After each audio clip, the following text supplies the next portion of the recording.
दोस्तों आदाब।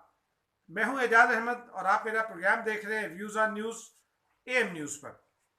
नाज़रीन, वफाकी हुकूमत के लिए और ख़ास तौर पर खैर पाकिस्तान के लिए ओवरऑल जो सियासी मैदान है उसमें जो सूरत हाल है वो इस शेर के मुताबिक है जिसमें शायद ये कहता है एक आग का दरिया है और पार उतरना है। यानी आए रोज कोई ना कोई एक नया मसला खड़ा हो जाता है। कभी वो हुकूमत खुद अपने लिए मसला पैदा कर लेती है, कभी अपोजिशन की जानिब से कोई नया मसला पैदा कर दिया जाता है।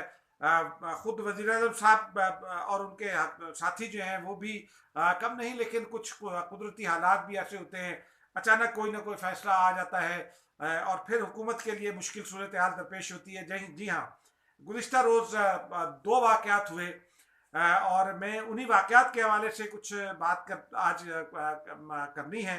कुछ बैकग्राउंड उस हवाले से मौजूद है और कुछ फोरग्राउंड भी होगा, उस हवाले से बात करनी है। लेकिन पहले एक छोटी सी वजाहत। आपने ये महसूस किया होगा कि मैं वीडियो 24 घंटे या 36 घंटे लेट करता हूँ। नाज़रीन, बाज़ औक़ात ऐसा होता है कि हीट ऑफ द मोमेंट में जब आप ऐसे वाक़यात जब रूनुमा हो रहे हों और आप बतौर जर्नलिस्ट फौरी तौर पर कोई स्टोरी करना चाहें तो आप सिर्फ एक छोटी सी खबर के अलावा आपको कुछ नहीं करना चाहिए, क्योंकि अगर आप उसका तजिया करते हैं, अगर आप कुछ डिटेल्ड स्टोरी करते हैं, अगर आप उसके कई एंगल्स पर स्टोरी करना चाहते हैं तो आपको कम से कम 24 घंटे इंतजार इसलिए करना चाहिए कि गर्द बैठ जाती है और उसके बाद मामलात ऐसे उस रॉ में आ जाते हैं जिस पर चलकर आपके लिए स्टोरी करना आसान होता है, वरना बहुत सारी चीज़ें एकदम से फिजल आउट हो जाती हैं। बाद औक़ात आपने जो बात बताई होती है वो चंद घंटों के बाद वो सूरत हाल तब्दील हो जाती है, तो ऐसा महसूस होता है कि आपको शायद कुछ इल्म नहीं था या आपने गलत बयानी कर दी। तो मैं ये कोशिश करता हूँ कि जो हसास मामलात हैं उन पर उसी वक्त वीडियो न की जाए, बल्कि कुछ वक्त गुजरने का इंतज़ार किया जाए, टाइम दिया जाए और उसके बाद सूरत हाल का अमीर अंदाज में जायज़ा लेने के बाद वो वीडियो की जाए। जैसा कि अब कल सुप्रीम कोर्ट ने तफसीली फैसला जारी किया है जस्टिस फाइज ईसा केस में। उसके अलावा खुद इमरान खान साहब ने साबिर शाकिर को और चौधरी गुलाम हुसैन साहब को इंटरव्यू दिया, उसमें उन्होंने कुछ बातें की। उस तनाजुर में सूरत हाल का जायज़ा लेना बहुत ज़रूरी है, क्योंकि रिकॉर्ड को भी स्ट्रेट रहना चाहिए, मामलात को भी सीधा रहना चाहिए और फिर बेलाग गुफ्तगू जो है वो वही अगर आप करते हैं तो कहीं ना कहीं वो आपको जो जिन लोगों से वो मुतालिक होती है उनको कहीं ना कहीं ये सोचने पर मजबूर करती है कि शायद हमने कोई गलती की, हम अपने आप को दुरुस्त कर लें, और लोग दुरुस्त करते भी हैं। पाकिस्तान में ये रिवायत ज़रा कम है और ख़ास तौर पर पीटीआई की हुकूमत में तो बिल्कुल ही ये रिवायत मौजूद नहीं है कि अपनी गलती को दुरुस्त करने की कोशिश की जाए। लेकिन बहरहाल हमारा काम है आवाज़ देना, हम ये आवाज़ देते रहते हैं क्योंकि हम भी इसी मुल्क के शहरी हैं और इस मुल्क के शहरी होने के नाते और फिर चीज़ों को करीब से देखते हैं। तो 32-33 साल का जो सहाफ़त का तजुर्बा है उससे ये अंदाज़ा हो जाता है कि ये मामला कहाँ जाकर रुकेगा। नाज़रीन, आपको याद होगा जब जस्टिस फाइज ईसा केस का फैसला आया तो उस वक्त मैंने बहुत सराहत के साथ, बहुत वजाहत के साथ चंद चीज़ों की जानिब इशारा किया था। उस वक्त मेरी राय ये थी, हालांकि जैसे आजकल पिछले 2-3 दिनों से कुछ यूट्यूबर्स जो हैं जो हर सूरत अपनी वीडियो को पॉपुलर करना चाहते हैं और हर सूरत वो हुकूमत के साथ खड़े होकर लाइन लेना चाहते हैं या अपोजिशन के साथ खड़े होना चाहते हैं, अब वो इम्बैलेंस हो जाते हैं। मसलन गुज़िश्ता रोज़ कुछ दोस्तों ने ये कहा कि जी सुप्रीम कोर्ट का फैसला आ गया है, लेकिन सुप्रीम कोर्ट ने जस्टिस फाइज ईसा की फलां बात नहीं मानी और फलां बात नहीं मानी। एक साहब ने तो यहाँ तक भी कहा कि जी जस्टिस फाइज ईसा सदर मुमलिकत के खिलाफ मैला फाइडी साबित नहीं कर सके। नाज़रीन, इसी नुक्ते से आगाज़ करते हैं। सुप्रीम कोर्ट का जो फैसला आया उसमें चंद चीज़ें बहुत वाजे हैं। मसलन उन्होंने सुप्रीम कोर्ट ने चेयरमैन एफबीआर को जिम्मेदार ठहराया, सुप्रीम कोर्ट ने शहजाद अकबर साहब को जिम्मेदार ठहराया, सुप्रीम कोर्ट ने वजीर कानून को जिम्मेदार ठहराया, सुप्रीम कोर्ट ने वजीर आजम को भी इन वे जिम्मेदार ठहराया है और सदर मुमलिकत को जिम्मेदार ठहराया है।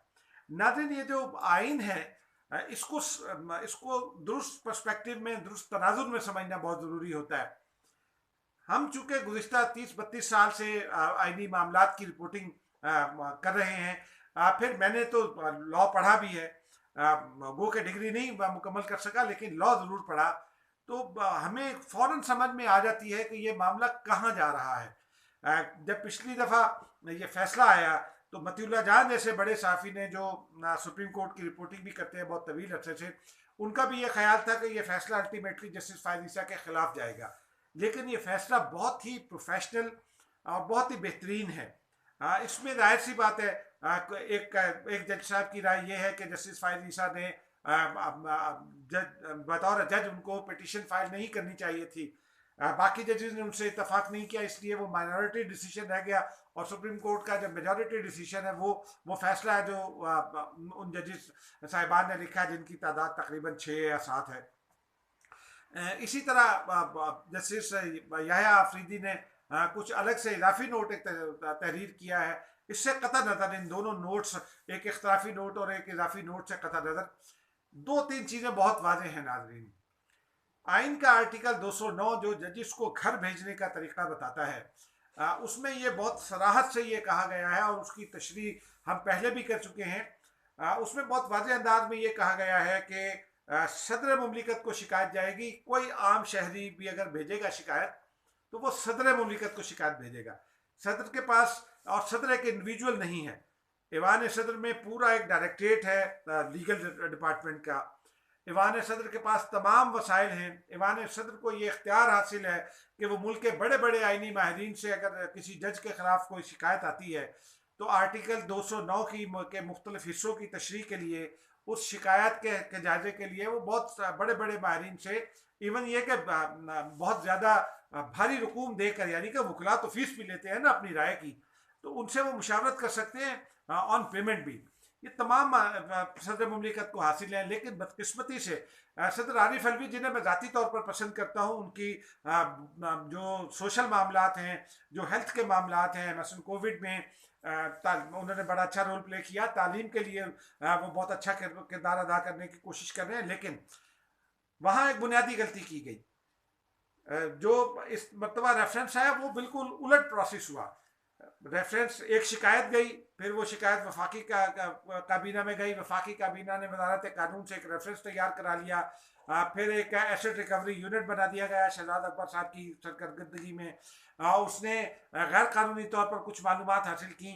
और गैर कानूनी तौर पर इसलिए मैं कह रहा हूँ कि आइनी मामलात में और कानून ये कहता है कि अगर किसी पर कोई भी इल्ज़ाम है तो जो उसका प्रिस्क्राइब तरीका है, उसका जो मुकर्ररा तरीका है, उसके तहत ही तहकीकात हो सकती है। मसलन बैरून मुल्क से आपने कोई मालूमात हासिल करनी है तो जो एजेंसीज आपने मुकर्रर की हुई है उन्हीं एजेंसीज के थ्रू वो मालूमात हासिल करनी है।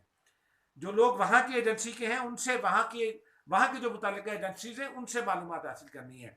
जस्टिस फायद ईसा केस में ये मामला एक तो उल्टा गया।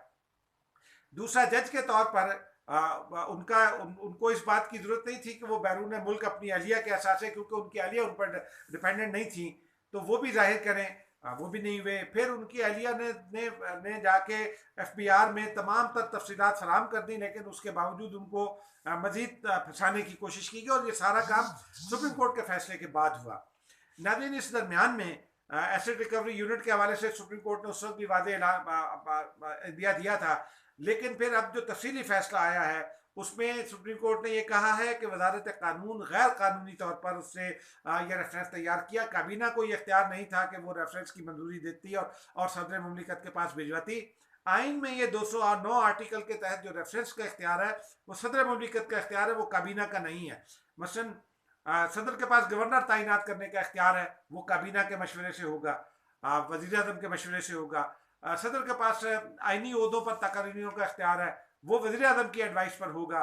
सदर के पास किसी भी आप यूँ समझिए कि आर्टिकल 6 के तहत कार्रवाई का रेफरेंस भेजने का सुप्रीम कोर्ट पे जो इख्तियार है वो गद्दारी के मुकदमात में, पाकिस्तान से गद्दारी हो या आइन से गद्दारी हो, अगर कोई सियासी जमात उसमें मुलव्वस होती है तो उसके लिए भी सदर को काबीना से और वज़ीर आज़म की एडवाइस के पाबंद हैं। लेकिन और फाटा रिलेटेड जो फैसले हुआ करते थे वो भी तब्दील हो गए थे। अब तो खैर फाटा नहीं रहा, अर्स्टवाइल फाटा हो गया है, सबका फाटा हो गया है, लेकिन सदर का वो इख्तियार भी उनका अपना नहीं था। लेकिन आर्टिकल 209 के जो इख्तियारात हैं वो सदर मुमलिकत है कि वो सारी कार्रवाई सदर मुमलिकत के दफ्तर में अंजाम देनी है। उसकी तहकीकात तफ्तीश के लिए उन्होंने ने मुकर्रर करना है चीज़ों को, उन्होंने हुकूमत को लिखना है और हुकूमत तहकीकात करा कर देने की पाबंद है। इसी तरह से अगर कुछ मालूमात दरकार है, कानूनी राय दरकार है, वो सदर मुमलिकत खुद ही करेगा। लेकिन यहाँ हुकूमत ने ऐसा तासुर दिया और वज़रा की जानिब से ये तासुर भी देने की कोशिश की जा रही है कि सदर को क्या पता जी, सदर तो डेंटिस्ट हैं, सदर तो डॉक्टर हैं। ये नहीं चलेगी। ये मजीद हुकूमती जो वज़रा भी बशमूल फवाद चौधरी साहब ये कह रहे हैं, वो हुकूमत के साथ किसी दोस्ती का मुजाहरा नहीं कर रहे हैं। सोच समझ कर तबसरों की ज़रूरत होती है। सदर का ये इख्तियार सोली सदर का इख्तियार है। उन्होंने ये रेफरेंस भेजना था, लेकिन ये हुकूमत का तैयार करदा रेफरेंस सदर ने पोस्ट ऑफिस के तौर पर आगे भेज दिया। इस मामले में सदर चूंकि फेडरेशन का सरबराह है, सदर मुमलिकत ही जज मुकर्रर करता है, सदर मुमलिकत ही जज से हल्फ लेता है। चीफ जस्टिस ऑफ पाकिस्तान से जो हल्फ लेना होता है वो सदर मुमलिकत ने ही लेना होता है। इसलिए ये इख्तियार उनका है कि वो एक गैर जानिबदार पोजीशन में रहकर तहकीकात कराएं और फिर ये उसकी रोशनी में कानूनी राय लेकर ये अपना ज़हन बनाए कि ये रेफरेंस बनता है कि नहीं।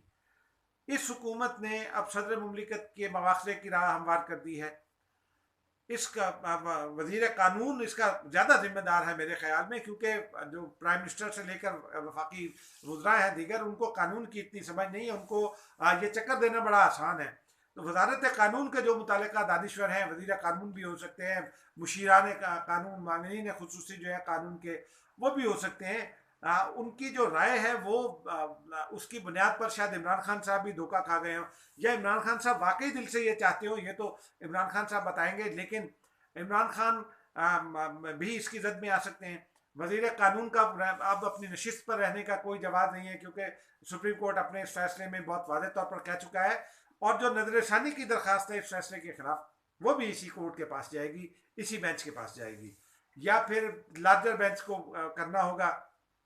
और लार्जर बेंच अगर इन जजेस से हटकर, इन जजेस की राय से हटकर तादाद में ज्यादा जजेस अगर वो फैसला करेंगे तो फिर ही हो सकता है, यानी कि जो फैसला करने वाले जज हैं वो इन जजेस से तादाद में ज्यादा हो।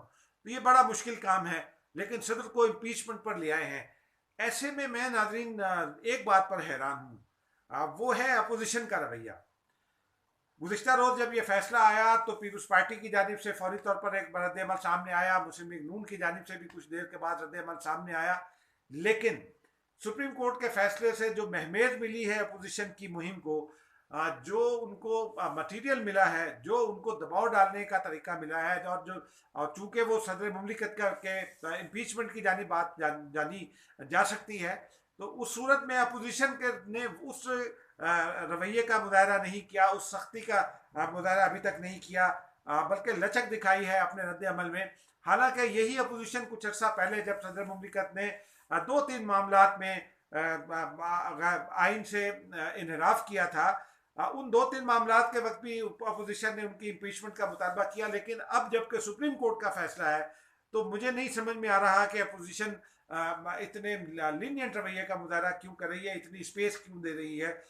इससे ये भी हो सकता है कि शायद बिहाइंड दी कर्टन कुछ ना कुछ बातचीत चल रही हो, कोई और मामला तय हो रहे हो। ये अभी कुछ नहीं कहा जा सकता। लेकिन ये भी हो सकता है कि आज शाम में जो जलसा है पीडीएम का क्वेटा में, ये सारा मामला वहाँ रखा जाए, अवाम के सामने रखा जाए, वहाँ गुफ्तगू की जाए और फिर दबाव बढ़ाया जाए। हो सकता है अपोजिशन की हिकमत अमली ये हो। लेकिन अपोजिशन को फौरी तौर पर जिस रवैये का इजहार जो कर सकती थी, जितनी सख्ती से मुतालबा कर सकती थी, जितनी सख्ती वो अपने रवैये में ला सकती थी, अपोजिशन को अगर देखा जाए तो अपोजिशन के रवैये में वो सख्ती नहीं है।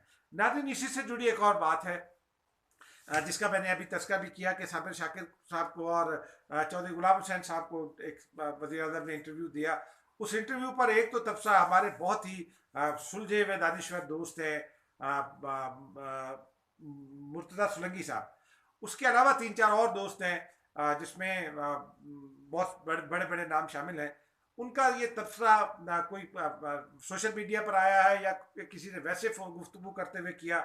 उनका ये कहना था कि जी ये जो इंटरव्यू करने वाले हजरात थे, इनकी जानिब से वज़ीर-ए-आज़म को बताया जा रहा था कि उनमें ये खूबियाँ हैं, उनकी ये कामयाबियाँ हैं, और ये जो जो कुछ भी बताया जा रहा था वज़ीर-ए-आज़म खुद भी उससे लाइम थे। ये तो खैर एक बरसबील तज़किरा एक बात हो गई, लेकिन उसमें उस इंटरव्यू में वज़ीर-ए-आज़म साहब ने एक बहुत ही हैरानकुन बात कही है। उनका ये फरमाना है कि वो बरतानिया भी जाएंगे, बोरिस जॉनसन से बात करेंगे अगर ज़रूरत पड़ी तो, और वो पूरा जोर लगाएंगे कि नवाज शरीफ साहब को वापस ले आएँ। नाज़रीन, ये ज़रा ज़रूरत से ज़्यादा रद्द-ए-अमल दे दिया प्राइम मिनिस्टर साहब ने।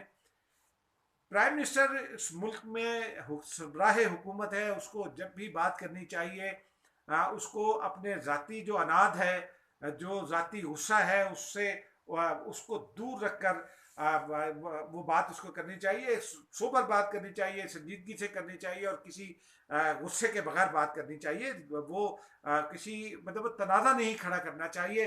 दुनिया भर की हुकूमतें यही करती हैं, लेकिन प्राइम मिनिस्टर साहब के इस बयान से ये जाहिर होता है कि वो मामला से किस कदर लाइल्म है। वो कहते हैं मैं यूरोप को जानता हूँ, बरतानिया में वो रहे हैं, बरतानिया में वो पढ़े हैं, माशाल्लाह बहुत अच्छी यूनिवर्सिटी में पढ़े हैं, ऑक्सफोर्ड यूनिवर्सिटी में, लेकिन क्या उन्हें ये इल्म नहीं कि बरतानिया कानून पसंद रियासत है।